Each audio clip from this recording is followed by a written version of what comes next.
shit when spoken in that casual tone. I fucking hated Dallas. Except I didn't. I wished I could, but I just couldn't ever truly hate him. Asshole. Good, Jordan said. Don't get me wrong, it's just that your dating habits aren't model behavior for someone impressionable like Kai. No offense taken, said Dallas. Not everyone can handle this. Jordan chuckled. No messing with the family. No messing with the family, said Dallas. I poked my head over the railing and saw them shaking hands. To be fair, if you and Kelly had a thing, I'd be pretty weirded out. Dallas scratched the back of his head. I could only see them from behind, and I debated going down or not. If I did, would they see that my heart is shattered? Would they know that they just casually ripped my chest open and squished what little emotions I had left in me? Or would they not notice at all? I wondered which outcome hurt more. Carefully, I walked back into my room, closed the door so I couldn't hear another word, and lay in my bed. After a moment, I pulled the pillow from underneath my head and pressed it against my face. I wasn't about to scream into it, nor was I about to suffocate myself. The pillow hid everything from my vision. It kept me in the dark. It soothed me. When my chest crashed in and my lungs collapsed, I took a shallow breath of air and tried pushing Dallas out of my mind.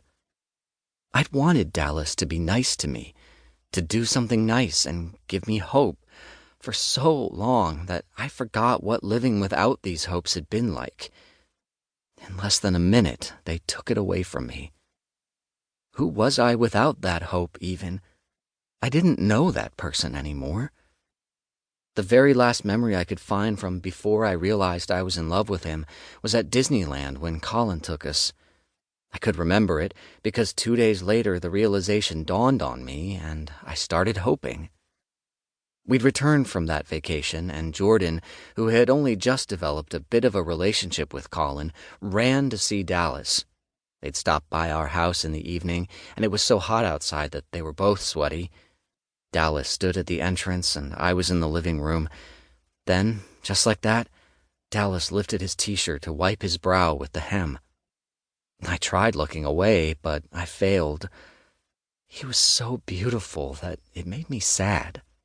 I could still remember choking up and excusing myself, then heading to my bedroom to regain my breath. The image of his steely abs stayed with me ever since, as well as hope that someday he might look at me and feel the same way. Kai. I squirmed in my chair, the worn-out cushion barely protecting me from the wooden seat. After a moment, I checked the time again. He was 15 minutes late. The gentle rays of the September sun let me wear a short-sleeved t-shirt instead of the sweater I had laid out on the bed this morning. People around me, sitting in groups of 3 or 4, chatted and had their Americanos and espressos to fuel them for the rest of the day. Nobody seemed particularly tired of the semester yet, but it had only been a couple of weeks. I wasn't tired either. In fact, every single day of the semester so far only left me more energized. If only the guy would show up. Just as I thought of him, I lifted my gaze from the empty table and spotted a rushing figure on the sidewalk. He had ruffled blonde hair, a thin, almost see-through white shirt tucked in messily, one corner hanging over his jeans, and a long, slender neck.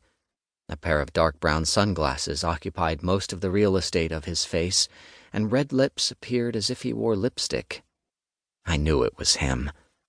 He paused at the entrance to the cafe's garden by the artificial vines shielding the terrace from the noise of the busy New Haven Avenue, looked around, spotted me, and pointed a finger at me with a beaming smile on his face.